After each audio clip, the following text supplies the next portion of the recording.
Hello everyone, स्वागत है आपका अपने यूट्यूब चैनल में। एनसीईआरटी की जो श्रृंखला हमने शुरुआत की थी कक्षा 6 ज्योग्राफी की, अब उसके लगभग आधे पड़ाव पे हम लोग पहुंच चुके हैं। और ये चैप्टर 5 पृथ्वी के प्रमुख परिमंडल, थोड़ा सा लेंथी चैप्टर है, थोड़ा बड़ा चैप्टर है, तो मैंने कुछ पॉइंट को हाईलाइट कर लिया है ताकि हम टू द पॉइंट चलें और जो मेन इसमें चीज़ें दी गई हैं उनको हम तैयार करते चलें।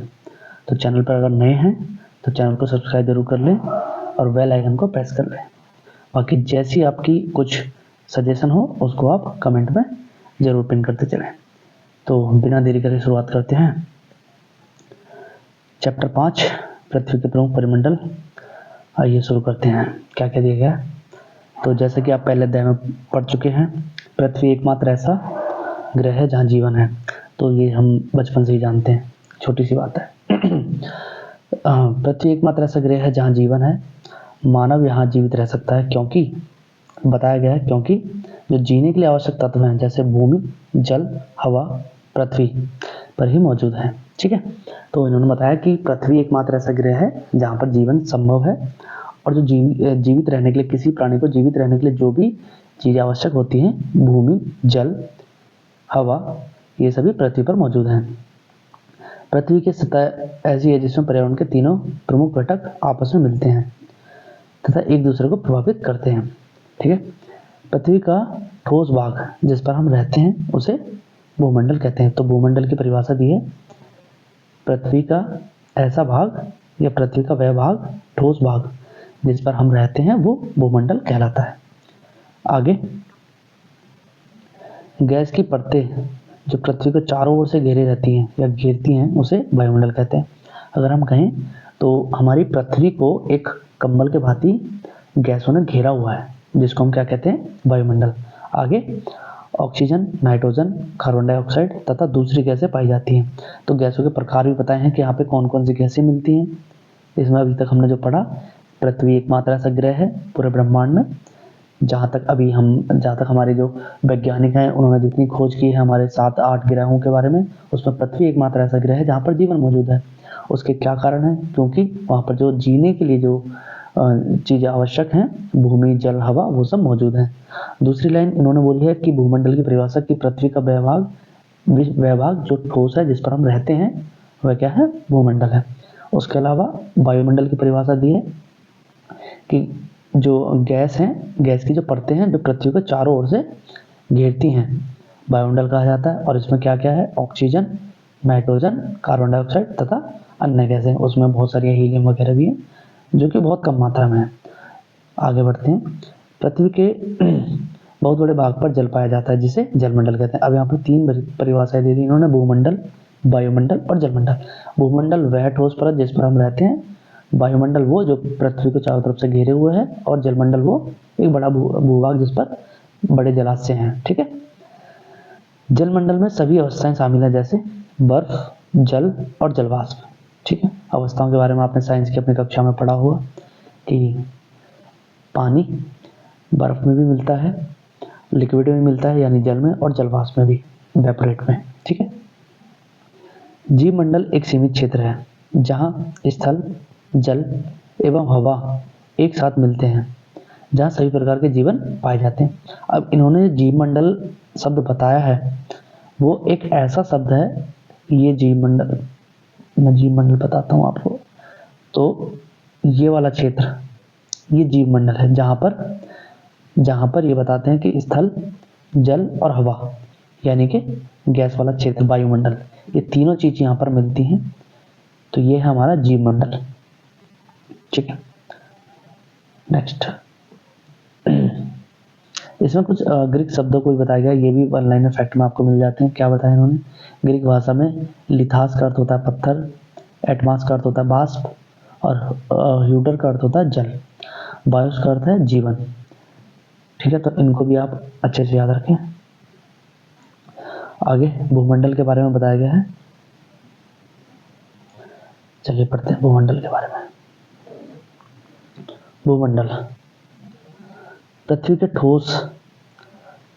ठोस भाग को भूमंडल कहा जाता है, जो हमने भी ऊपर पढ़ा ये भूपर्पटी की चट्टानों तथा मिट्टी की पतली परतों का बना होता है, जिसमें जीवों के लिए पोषक तत्व पाए जाते हैं।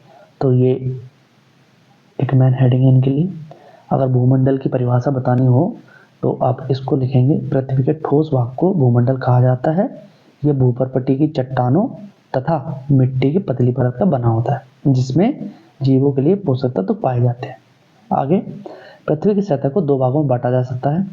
बड़े स्थलीय भूभागों को महाद्वीप तथा बड़े जलाशय को महासागरीय बेसिन के नाम से जाना जाता है। विश्व के सभी महासागर आपस में एक दूसरे से जुड़े हुए हैं। तो मतलब कोई भी ऐसा महासागर नहीं है जो एक दूसरे से जुड़ा होना, वो महासागर से, महासागर समुद्र के द्वारा या अन्य किसी पानी के जलाशय के द्वारा जुड़े हो सकते हैं। अब इन्होंने मानचित्र के बारे में कुछ बताया है। दूसरी, अब ये बताते हैं यहाँ पे, समुद्र जल का जो तल है वो सभी जगह पर समान होता है।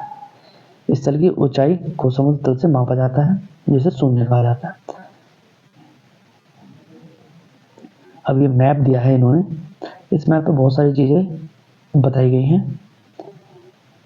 जैसे अब इन्होंने दिया एशिया महाद्वीप, यूरोप, अफ्रीका, दक्षिण अमेरिका और उत्तर अमेरिका। ये मैप अगर सीधा हो जाता तो ज़्यादा अच्छा होता। सीधे होने का कोई ऑप्शन नहीं है क्योंकि हम डायरेक्ट बुक से आपको पढ़ा रहे हैं। और यहाँ पर है ऑस्ट्रेलिया। साथ ही महासागर भी देखेंगे, अटलांटिक, हिंद महासागर, दक्षिण महासागर और आर्कटिक महासागर। इसके अलावा एक महासागर और होगा जो कि प्रशांत महासागर। ठीक है, तो लगभग 5 महासागर और 7 महाद्वीप, जिसके बारे में हम आगे अब पढ़ने वाले हैं। विश्व का सबसे ऊंचा शिखर माउंट एवरेस्ट समुद्र तल से 8,848 मीटर यानी लगभग 1,000 मीटर में होते हैं। 1,000 मीटर बराबर 1 किलोमीटर। ठीक है, तो ये लगभग बैठेगा 8 किलोमीटर 848 मीटर, लगभग 9 किलोमीटर के आसपास। तो इन्होंने बताया कि जो विश्व का सबसे ऊंचा शिखर है माउंट एवरेस्ट, जो कि नेपाल में स्थित है, उसकी ऊंचाई समुद्र तल से 8848 मीटर है। और विश्व का सबसे गहरा गर्त यानी सबसे गहरा गड्ढा मेरियाना गर्त है, जिसकी गहराई 11,022 मीटर, तो लगभग 11 किलोमीटर के आसपास है। ठीक है, क्या आपने कभी कल्पना की है कि समुद्र की गहराई पृथ्वी के सबसे ऊंचे भाग से इतनी अधिक भी हो सकती है? अब आप देखेंगे कि अगर हम ये माने कि ये पृथ्वी है तो हम बोलेंगे कि ये 8,000 मीटर या 8 किलोमीटर तो पर्वत है, लेकिन अगर नीचे जाएंगे तो लगभग 11 किलोमीटर तक गहराई तक सबसे गहरा गर्त मिलेगा आपको। ठीक है, आगे अब महाद्वीप के बारे में इन्होंने कुछ एक्स्ट्रा जानकारी क्या है। हिलेरी न्यूजीलैंड के एडमंड हिलेरी तथा भारत के तेंजिंग नोर्गे शेरपा 29 मई 1953 को पृथ्वी के सबसे ऊंचे शिखर माउंट एवरेस्ट पर चढ़ने वाले पहले व्यक्ति थे। तो माउंट एवरेस्ट पर जो सबसे पहले चढ़े वो थे न्यूजीलैंड के एडमंड हिलेरी और भारत के तेंजिंग नोर्गे शेरपा। उसके बाद इन्होंने बताया जापान की जुंको तवेई विश्व की पहली महिला, ये महिला है, ये पुरुष हैं दोनों और ये महिला है, जिसे मई 1975 में एवरेस्ट पर कदम रखा। अब भारत की बात आती है तो बछेंद्री पाल, जिसने 1984 में एवरेस्ट पर अपना कदम रखा। बढ़ते हैं आगे, महाद्वीप के बारे में बात करेंगे। पृथ्वी पर 7 महाद्वीप हैं। ठीक है, जो कि विस्तृत जलराशि के द्वारा एक दूसरे से अलग होते हैं। इनमें महाद्वीप है एशिया, यूरोप, अफ्रीका, उत्तर अमेरिका, दक्षिण अमेरिका, ऑस्ट्रेलिया और अंटार्कटिका। जैसा कि अभी हम चित्र में देख चुके हैं, अगर मैं इनका चित्र भी बनाऊं तो मैं थोड़ी सी जगह ले लेता हूं इस तरीके से। तो लगभग आपका ये उत्तर अमेरिका, नीचे दक्षिण अमेरिका, ये अफ्रीका, यूरोप, एशिया, ऑस्ट्रेलिया और सबसे दक्षिण में ये अंटार्कटिका, जो कि दक्षिण ध्रुव पर मिलता है। ठीक है, तो 7 महाद्वीप हैं।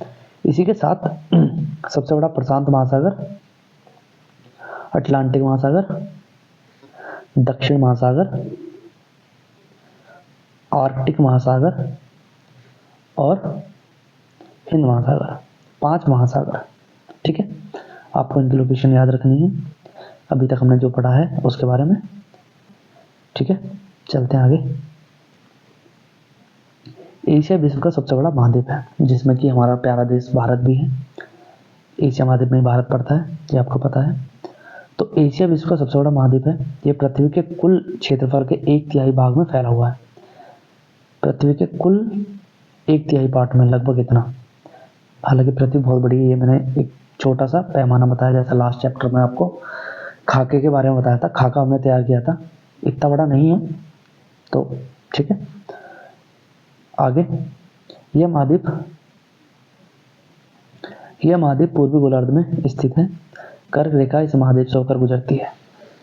एशिया के पश्चिम में यूराल पर्वत है, जो इसे यूरोप से अलग करता है।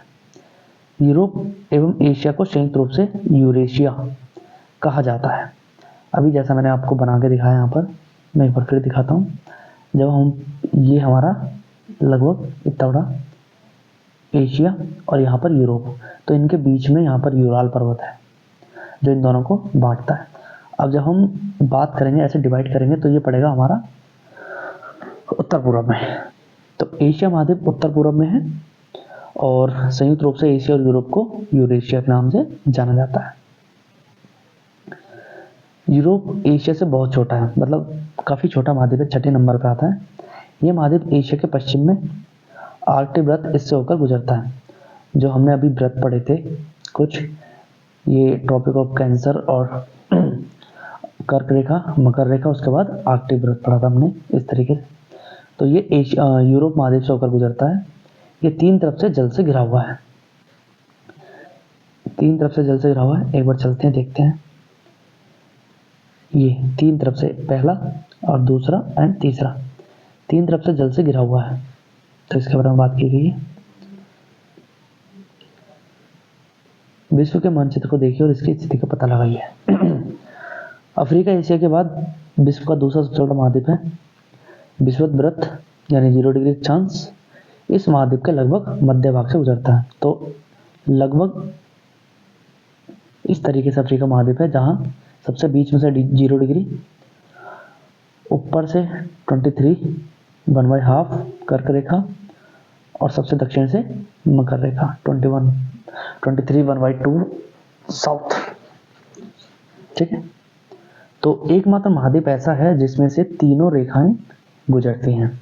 ऐसा कोई अन्य महाद्वीप नहीं है जहां से तीनों रेखाएं एक साथ गुजरती हो। आगे कहा है, अफ्रीका का बहुत बड़ा भाग उत्तरी गोलार्ध में स्थित है। यही एक ऐसा महाद्वीप है जिससे होकर कर्क रेखा, विषुवत वृत्त और मकर रेखा तीनों रेखाएं गुजरती हैं। सहारा रेगिस्तान, जिसके बारे में आपने सुना होगा, विश्व का सबसे बड़ा रेगिस्तान, जो कि अफ्रीका महाद्वीप में स्थित है। यह महाद्वीप चारों तरफ से समुद्र से और महासागरों से घिरा हुआ है। तो ऊपर यहाँ पड़ता है भूमध्य सागर, साइड में लेफ्ट में यानी पश्चिम में महाद्वीप के अंटार्कटिक महासागर और पूरब में हिंद महासागर, जबकि दक्षिण में पड़ता है दक्षिण सागर। ठीक है, तो इसलिए ये महाद्वीप चारों तरफ से पानी से घिरा हुआ है। विश्व के मानचित्र पर देखिए, आप देखेंगे विश्व की सबसे लंबी नदी नील अफ्रीका से होकर गुजरती है। तो विश्व की जो सबसे लंबी नदी है वो अफ्रीका महाद्वीप से होकर गुजरती है। वो लगभग यहाँ विक्टोरिया झील से निकलती है और इस तरीके पनामा में जाकर अपना जल गिराती है। ठीक है, उत्तर अमेरिका विश्व का तीसरा सबसे बड़ा महाद्वीप है। यह दक्षिण अमेरिका से एक संग्रह स्थल से जुड़ा है जिसे पनामा कहते हैं।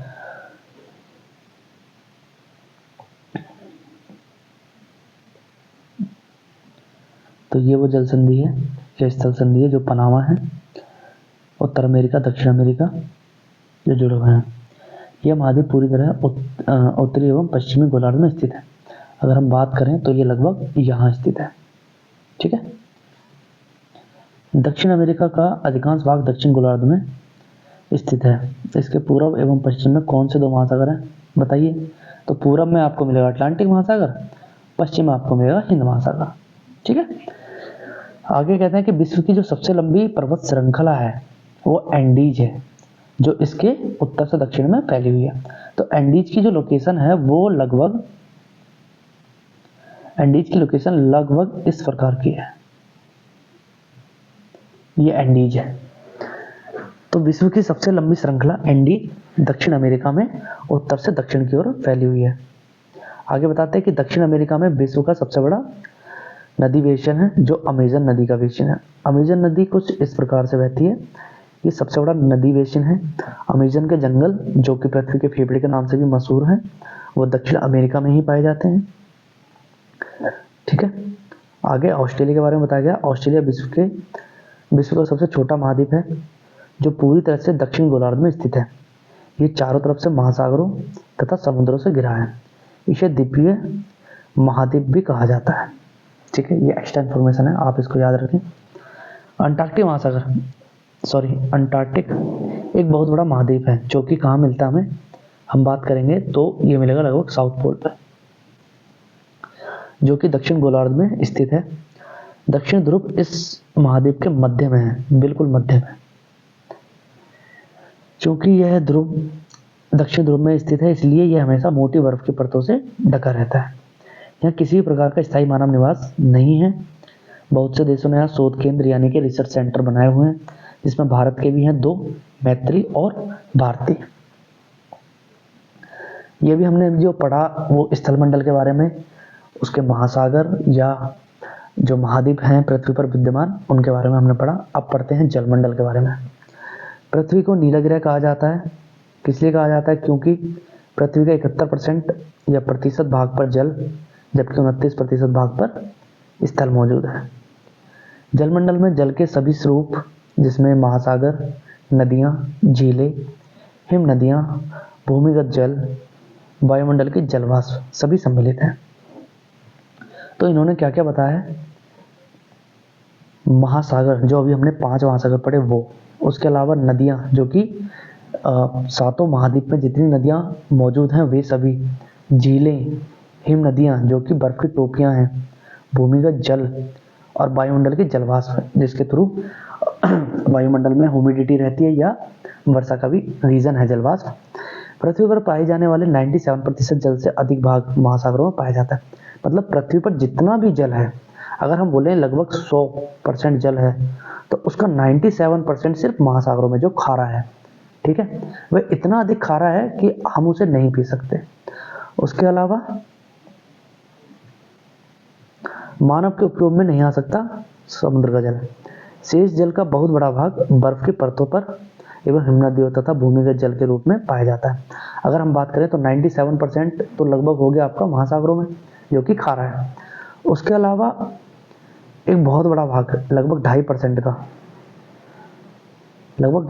का भाग ये आपका भूमिगत और हिम नदियाँ जो कि बर्फ की चोटियों पर उपलब्ध है। बहुत कम भाग अलवण जो पीने योग्य है रूप में पाया जाता है। यही कारण है कि नीले ग्रह, पृथ्वी को नीले ग्रह कहने के बावजूद हम पानी की कमी महसूस करते हैं, क्योंकि पीने का पानी उतना मौजूद नहीं है। लगभग 0.5% पीने का जल है जो कि नदियों में या हम कहें कुओं में और झीलों से हमें मिलता है। अब बात आती है महासागर की। महासागर जलमंडल का मुख्य भाग है जो आपस में एक दूसरे से जुड़े होते हैं। महासागरीय जल हमेशा गतिशील रहता है। अब ये गतिशील कैसे रहता है? तरंगों के रूप में, ज्वार भाटा तथा महासागरीय धाराएं। तो महासागर का जल जो हम देखते हैं कि ऊपर से हिलता डुलता रहता है, सिर्फ ऊपर से ही नहीं बल्कि जैसे जैसे आप नीचे भी जाएंगे तब भी महासागर का जल गतिमान होता है। महासागरीय जल की 3 मुख्य गतियां हैं। ये तीनों जो इन्होंने बताई हैं। तरंगे होती हैं, जो एक बड़ी तरंगे उठ के आती है, जब आप तट पर खड़े होते हैं तो एक बड़ी सी तरंग उठ के आती है और आपके मुंह पे पानी फेंक के जाती है। आपने अक्सर फिल्मों में देखा भी है। ज्वार भाटा जो कि अमावस्या और पूर्णिमा की रात से जुड़ा हुआ एक कंसेप्ट है। महासागरीय धाराएं जो पानी के नीचे चलती हैं और कई बार ऊपर भी चलती है और बहुत विशाल भी चलती है। ठीक है, बड़े से छोटे आकार पर क्रम से 5 महासागर हैं। सबसे बड़ा प्रशांत, अटलांटिक, हिंद, दक्षिण महासागर और आर्कटिक। अब इनकी लोकेशन क्या है मैं एक बार फिर से आपको बताऊंगा। तो लगभग ये लोकेशन है हमारी प्रशांत महासागर की। उसके बाद लगभग ये लोकेशन हमारी पड़ती है किसकी, अटलांटिक महासागर की। हिंद महासागर लगभग ऐसा है यहाँ पर भारत के पास, दक्षिण महासागर दक्षिण ध्रुव के पास, और आर्कटिक महासागर उत्तरी ध्रुव के पास। तो ये इनकी मेनली लोकेशन है, तो आप इनको भी बहुत अच्छे से याद रखें। इन्होंने यहाँ ये मैप भी दिया हुआ है, इस मैप पे भी अच्छे से बता सकते हैं। ये आपका अटलांटिक हो गया, इधर से लेके ये और यहाँ तक ये प्रशांत महासागर हो गया, ऑस्ट्रेलिया के पूर्व में और दक्षिण और उत्तर अमेरिका के पश्चिम में। ये लगभग आपका हो गया हिंद महासागर, ये दक्षिण महासागर अंटार्कटिका के पास, और ऊपर यूरोप के ऊपर या एशिया के ऊपर आर्कटिक महासागर। तो ये लोकेशन आपको अच्छे से याद रखनी है।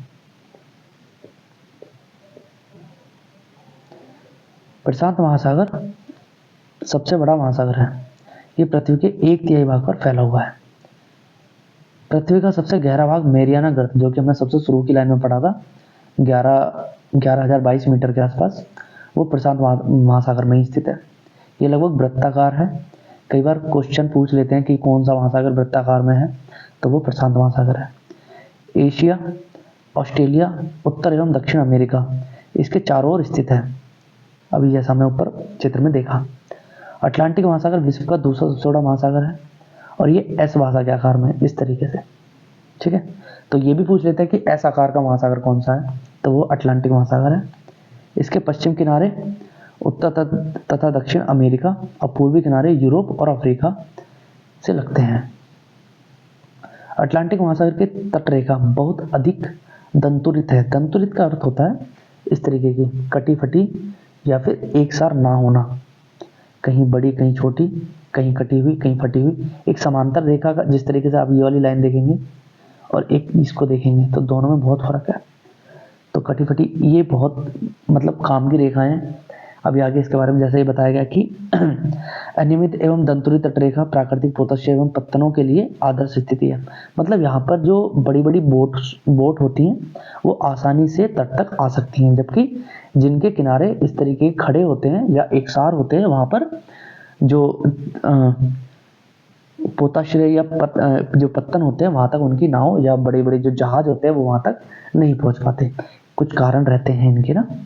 आगे पढ़ते हैं। व्यापार की दृष्टि से ये सबसे व्यस्त महासागर है। हिंद महासागर ही एक ऐसा महासागर है जिसका नाम किसी देश के नाम पर यानी भारत के नाम पर रखा गया है, और इसका आकार क्या है, त्रिभुजाकार। हमने 3 जो महासागर अभी पढ़े हैं, प्रशांत महासागर वृत्ताकार का, अटलांटिक एस आकार का, और हिंद महासागर है हमारा ट्रायंगल का, ट्रायंगल शेप का, ठीक है। उत्तर में एशिया, पश्चिम में अफ्रीका और पूर्व में ऑस्ट्रेलिया, इससे इसकी तटरेखा लगती है। दक्षिण महासागर अंटार्कटिका महाद्वीपों को चारों ओर से घेरता है। अंटार्कटिक महाद्वीप के उत्तर में 60 डिग्री दक्षिण अक्षांश तक फैला हुआ है। तो ऊपर तक जो इन्होंने बताया है इसकी स्थिति लगभग कुछ इस तरीके की है, और ये पूरी गोलाकार है पूरा। अगर बिंदु को हम रखें यहाँ पर, ये दक्षिण ध्रुव है, तो इसके चारों तरफ इस तरीके से फैला हुआ है। आगे बताते हैं कि आर्कटिक महासागर जो है वो भी इसी तरीके से ऊपर की तरफ फैला हुआ है, ठीक है, जिसे बेरिंग जल संधि द्वारा प्रशांत महासागर से जोड़ा जाता है, वो लगभग यहाँ पड़ती है। अब आते हैं वायुमंडल पर। तो वायुमंडल में क्या है उसे भी पढ़ लेते हैं। हमारी पृथ्वी चारों तरफ से गैसों की एक परत से घिरी हुई है, जो हमने पहले अभी डेफिनेशन पढ़ी थी, जिसे वायुमंडल के नाम से जाना जाता है।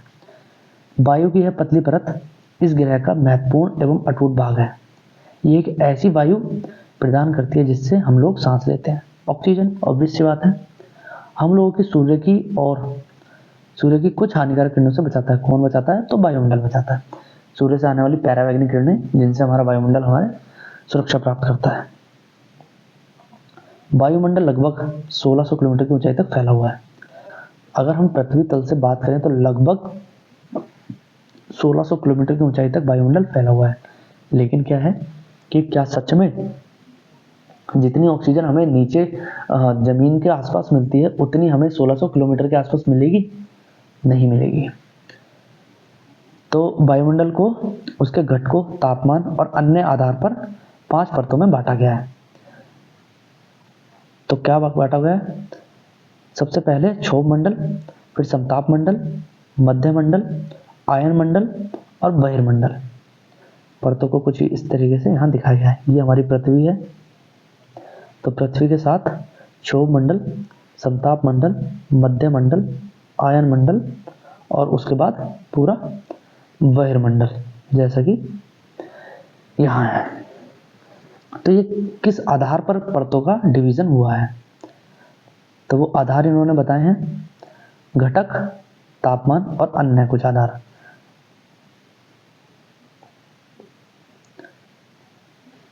वायुमंडल में मुख्यतः ऑक्सीजन एवं नाइट्रोजन का बना है। तो लगभग 78% नाइट्रोजन और 21% आपकी ऑक्सीजन। तो लगभग 99% तो पूरा पार्ट ऑक्सीजन और नाइट्रोजन से बना हुआ है। बाकी का 1% में आते हैं कार्बन डाइऑक्साइड, ऑर्गन और कुछ हीलियम या न्यूरॉन्स जैसी गैसें।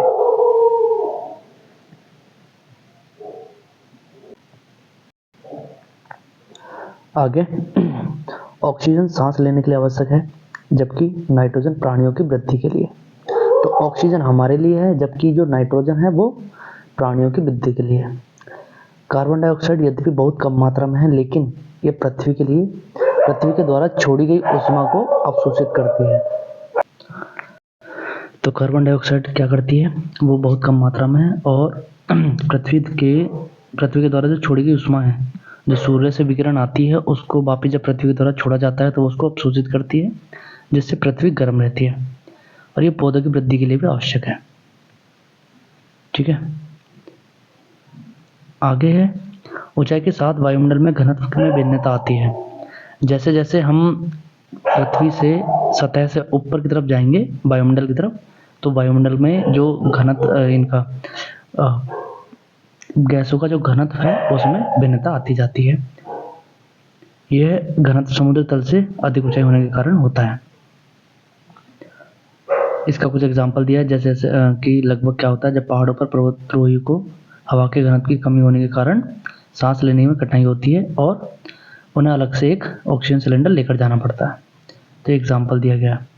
अब यहाँ पे क्या दिखाया है इन्होंने? स्थलमंडल दिखाया है, जल मंडल दिखाया है, वायुमंडल दिखाया है और ये पूरा क्षेत्र जीव मंडल है, इन सबको मिला के।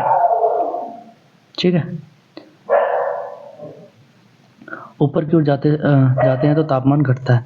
तो जब हम सतह से ऊपर की तरफ चलेंगे तो तापमान घटेगा। वायुमंडल पृथ्वी पर दबाव डालता है, यह एक स्थान से दूसरे स्थान पर अलग अलग होता है। ठीक है, कुछ क्षेत्रों में अधिक दाब महसूस होता है, जबकि कुछ क्षेत्रों में बहुत कम। वायु उच्च दाब से निम्न दाब की ओर बहती है। तो अगर इधर लो प्रेशर है और इधर हाई प्रेशर है तो हमेशा वायु अधिक दाब से निम्न दाब की ओर बहती है। गतिशील वायु पवन कहलाती है। यहाँ पर पवन की डेफिनेशन दी है कि गतिशील वायु को पवन कहते हैं। जीवमंडल वह स्थल है जहाँ हवा तथा जल तथा हवा के बीच एक सीमित भाग है। यह भाग जहाँ जीवन मौजूद है। स्थल, जल, हवा, जो मैंने अभी इस तरीके से एक बना के दिखाया आपको चार्ट, ये जीवमंडल है। आगे कहते हैं कि मनुष्य सहित सभी प्राणी जीवित रहने के लिए एक दूसरे के साथ तथा जीवमंडल में जुड़े हुए हैं। प्राणियों को मुख्यतः दो भागों में, जंतु जगत एवं पादप जगत में विभक्त किया गया है। तो जंतु जगत और पादप जगत में क्या है, वो इन्वायरमेंट का भी एक पार्ट है कि कौन खाना बनाता है और कौन खाता है। उस तरीके से पृथ्वी के तीनों परिमंडल आपस में पारस्परिक क्रिया करते हैं तथा एक दूसरे को किसी न किसी रूप में प्रभावित करते हैं। जैसे उदाहरण के लिए लकड़ी तथा खेती के लिए वनों को काटा जाए तो इससे ढलुआ भाग पर मिट्टी का कटाव तेजी से होने लगेगा। इस प्रकार क्या होगा, प्राकृतिक आपदाएं जैसे भूकंप से पृथ्वी की सतह में परिवर्तन हो सकता है। हाल ही में सुनामी के कारण क्या हुआ कि अंडमान निकोबार द्वीप में कुछ पानी से डूब गया, जिसमें हमारा पिग्मेलियन द्वीप जो पॉइंट था, हमारा दक्षिण पॉइंट था, वो भी डूब गया। 2004 की सुनामी के बारे में इन्होंने पैरा दिया हुआ है। आगे उद्योगों, तापीय विद्युत संयंत्रों तथा गाड़ियों का उत्सर्जित पदार्थ वायु को प्रदूषित करता है। तो इन्होंने वायु को प्रदूषण जो कारक करते हैं उसके बारे में बताया कि उद्योग हैं या तापीय संयंत्र हैं जिससे हमारी बिजली बनती है। उसके अलावा जो गाड़ियाँ रोडों पर चलती हैं उनसे जो गैसेस बाहर निकलती हैं या उत्सर्जन करती हैं पेट्रोल या डीजल जलने के बाद, उन सबसे क्या होता है, वायु का प्रदूषण। कार्बन डाइऑक्साइड की मात्रा में वृद्धि के कारण पृथ्वी के तापमान में वृद्धि हो रही है। मतलब अभी जब कॉन्फ्रेंस हुआ था 1997 के आसपास में, तो उस टाइम पे जो आप डाटा देखेंगे तो 0.03% के आसपास है या 0.03% के आसपास था, लेकिन अब क्या है 0.04% के आसपास CO2 की मात्रा हो गई है। इनका 0.1% बढ़ना भी लगभग एक घातक प्रक्रिया है, ठीक है ना। इसलिए भूमंडल, वायुमंडल तथा जलमंडल के बीच के प्राकृतिक संतुलन को बनाए रखने के लिए पृथ्वी के संसाधनों के सीमित उपयोग को आवश्यकता है। मतलब इनको अच्छे से यूज़ करने के लिए यूज़ करना चाहिए, या जो भी पोल्यूशन हम लोग फैला रहे हैं उसको सीमित करना चाहिए और संसाधनों को अच्छे से यूटिलाइज करें। मतलब ये ना हो कि हमें ज़रूरत है जाना है 5 मीटर, लेके जा रहे हैं स्कूटी या बाइक, तो कम से कम संसाधनों का उपयोग करें।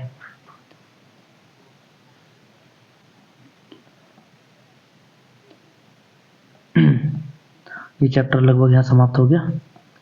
इसके जो क्वेश्चन आंसर है मैं इनकी एक शॉर्ट्स बनाकर डाल दूंगा, क्योंकि वीडियो काफ़ी लंबा हो गया है। तो इसको यहीं समाप्त करते हैं। धन्यवाद। Good day.